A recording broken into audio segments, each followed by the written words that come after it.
Hi everyone. Welcome back to the class of Literary Theory. We are going through fifth module Post-colonialism, Postmodernism and Eco-criticism. Today's class I will be dealing with some theories and their key terms. Let's begin with the term nation or nationalism. The idea of the nation is now so firmly fixed in the general imagination and the form of state it signifies so widely accepted that it is hard to realize how recent its invention has been. In 1882, the French Orientalist Ernest Renan, addressing an audience at the Sorbonne in a lecture entitled "What is a Nation?" It necessary to remind his audience of the historical beginnings of the idea of a nation. Nations are something fairly new in history. Antiquity was unfamiliar with them. Antiquity means people of ancient times. Egypt, China, and ancient Chaldea were in no way nations. They were flocks led by a son of the sun or by a son of heaven. Neither in Egypt nor in China were there citizens as such. Classical antiquity had republics, municipal kingdoms, confederations of local republics and empires, yet it can hardly be said to have had nations in our understanding of the term. Renan traces the emergence of the nation state to the breakup of the classic and medieval empires, locating its cultural provenance in a specifically European political and social environment. That nations were and are profoundly unstable formations, always likely to collapse back into subdivisions of clan. Clan means large family, tribe, language, or religious group is nothing new, and the false tendency to assign this unstable condition to specific regions or conditions is reflected in contemporary discussion of national questions. As thinkers as early as Renan were aware, nations are not natural entities or systems, and the instability of the nation is the inevitable consequence of its nature as a social construction. This myth of nationhood, masked by ideology, perpetuates nationalism, in which specific identifiers are employed to create exclusive and homogeneous or similar conceptions of national traditions. Such signifiers of homogeneity always fail to represent the diversity of the actual national community for which they purport to speak and in practice usually represent and consolidate the interests of the dominant power groups within any national formation. Constructions of the nation are thus potent sites of control and domination within modern society. This is further emphasized by the fact that the myth of a national tradition is employed not only to legitimize a general idea of a social group, but also to construct a modern idea of a nation state in which all the instrumentalities of state power, example, military and police agencies, judiciaries, religious hierarchies, educational systems, and political assemblies or organizations are subsumed and legitimized as the natural expressions of a unified national history and culture. Timothy Brennan comments on this modern collapsing of the two concepts of nation and nation state. As for the nation, it is both historically determined and general. As a term, it refers both to the modern nation state and to something more ancient and indefinite or not clear, the natio, a local community, domicile or home, family, condition of belonging. The distinction is often obscured by nationalists who seek to place their own country in an immemorial past where its arbitrariness cannot be questioned. Arbitrariness means determined by chance. In Malayalam, Ekapakshiyata. The confusion of the idea of the nation with the practice and power of the nation state makes nationalism one of the most powerful forces in contemporary society. It also makes it an extremely contentious site on which ideas of self-determination and freedom of identity and unity collide with the ideas of suppression and force of domination and exclusion. Yet for all its contentiousness or controversial and the difficulty of theorizing it adequately, it remains the most implacably powerful force in 20th century politics. Its displacement has proved to be very difficult even within internationally oriented movements such as Marxism, at least in the Stalinist form in which it emerged in the Soviet Union and its client states. It is perhaps not insignificant that Stalin himself was an expert on the so-called nationalities question and that he was one of the most ruthless advocates of the suppression of national differences. Despite his own minority origins as a Georgian rather than a so-called Great Russian. The complex and powerful operation of the idea of a nation can be seen also in the great 20th century phenomenon of global capitalism, where the free market between nations epitomized in the emergence of multinational companies maintains a complex, problematic relationship with the idea of nations as natural and immutable formations based on shared collective values.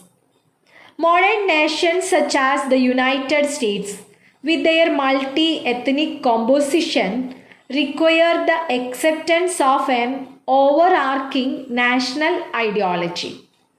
But global capitalism also requires that the individual be free, act in an economic realm that crosses and nullifies or cancel these boundaries and identities. The tensions between these two impulses increasing rapidly as modern communications make global contact a daily reality are amongst the most important and as yet unresolved forces in the modern world. Nations and nationalism are profoundly important in the formation of colonial practice. As Hobson puts it, colonialism, where it consists in the migration of the part of a nation to vacate or sparsely peopled foreign lands, the emigrants carrying with them full rights of citizenship in the mother country, may be considered a genuine expansion of nationality. Hobson was explaining the economic emergence of late 19th century imperialism, but the link between nation and expansion is much older.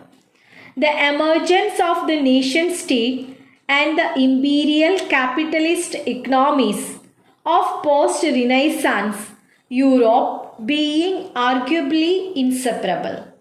It is also arguable that without the provision of a greatly expanded source of supply for the dominant European standards of exchange in the New World, the rapid development of long distance trading ventures in the Renaissance period would not have occurred.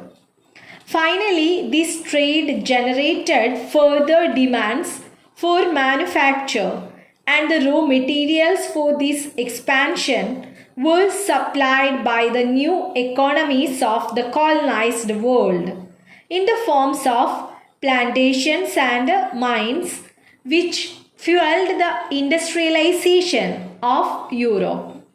This complex story, which is here of course grossly simplified, became the basis for a narrative that acted to consolidate the interests of the new trading classes and which demanded new social formations that either integrated older forms or developed new ones.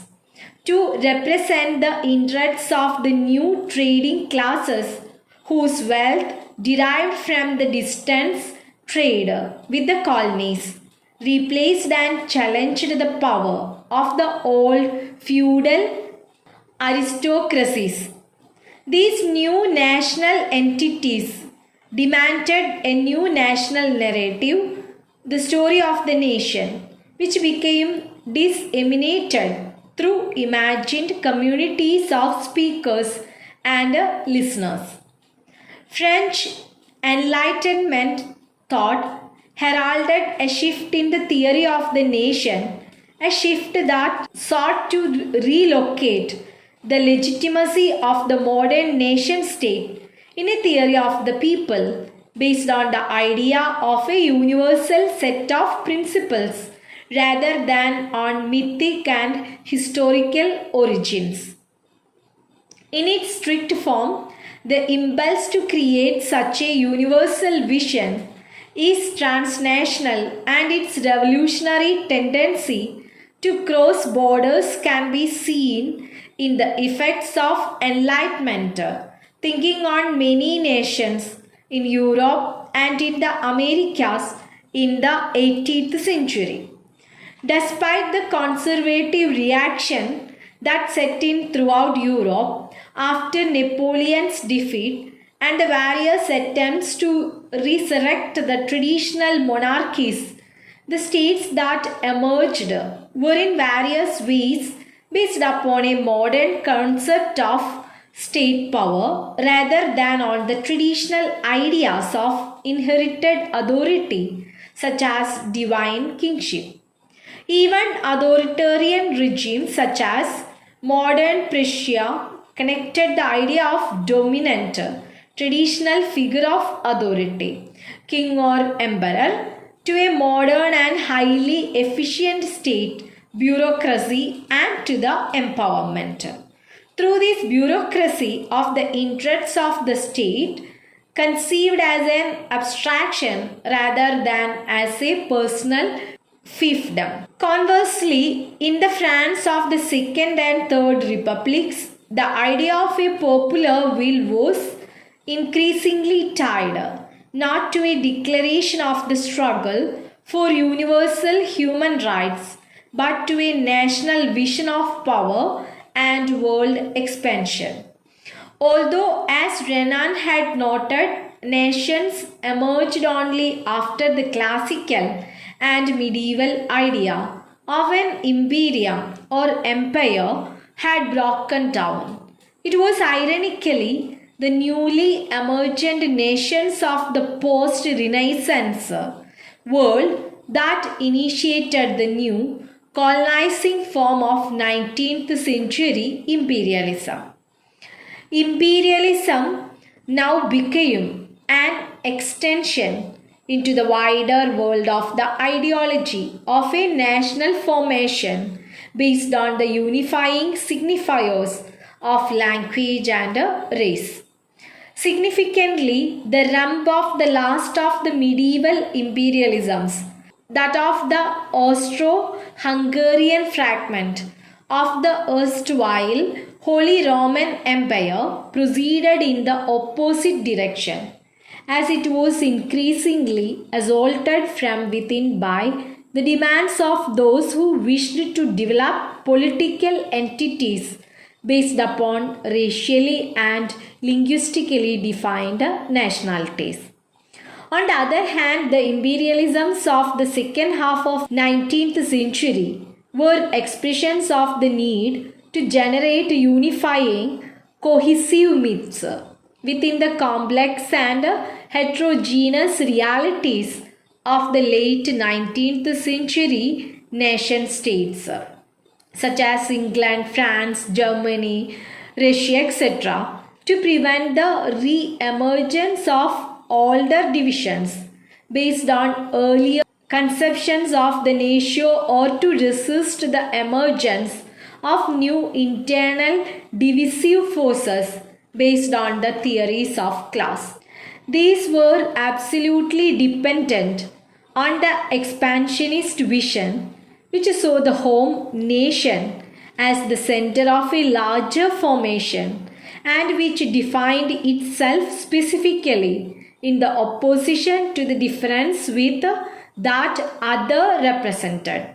In this sense, as Timothy Brennan has expressed it, even though as an ideology came out of the imperialist countries, these countries were not able to formulate their own national aspirations until the age of exploration. The markets made possible by European imperial penetration motivated the construction of the nation state at home. European nationalism was motivated by what Europe was doing in its far-flung dominions. The national idea, in other words, flourished in the soil of foreign conquest. During the late imperial period, the dominance of the idea of the nation was such that it was largely in terms of a resistant nationalism that the anti-colonial movements of the late 19th and early 20th centuries came into being, even though it was that force of nationalism that had fueled the growth of colonialism in the first place. Anti-colonial movements employed the idea of a pre-colonial past to rally their opposition through a sense of difference. But they employed this past not to reconstruct the pre-colonial social state, but to generate support for the construction of post-colonial nation states based upon the European nationalist model. Just as the modern European nation states had come into being in the wake of the breakup of the old imperial forms of the classical and medieval world, so the colonial empires these modern nations had constructed were now subject to a similar internal resistance and a demand for separation based on the construction of national entities and nationalist cultural constructions. This is not just an ironic factor. It also suggests that the basis of the post-colonial state were themselves far less radical than their early exponents believed, and the degree to which they incorporated models and institutions based on the European concept of a nation created the continuing linkages that allowed the neo-colonialist control of these states to operate so effectively. Few commentators have been prepared to argue that this process was a mistake, though Basil Davidson has done so in the case of Africa. However, the use of nationalist myths and sentiments to control, suppress, and discriminate against minority groups within many post colonial states has been the subject of much recent comment, as these groups claim their distinctive place and argue for a greater tolerance and acceptance of cultural diversity. The role of limited and biased versions of the past masquerading as national tradition has been attacked by many groups, including those who see these national traditions as limited in various ways by gender, religion, or ethnicity. In practice, it is hard to see how the nation can cease to be employed as a definitive political entity within which these internal heterogeneities and differences can be resolved. Perhaps the issue is not whether we have nations, but what kinds of nations we have. Whether that is, they insist on any exclusionary myth of national unity based in some abstraction such as race, religion, or ethnic exclusivity, or they embrace plurality and multiculturalism. I hope this is enough for today's class. So, my dear students, you please go through nationalism very well. Thank you.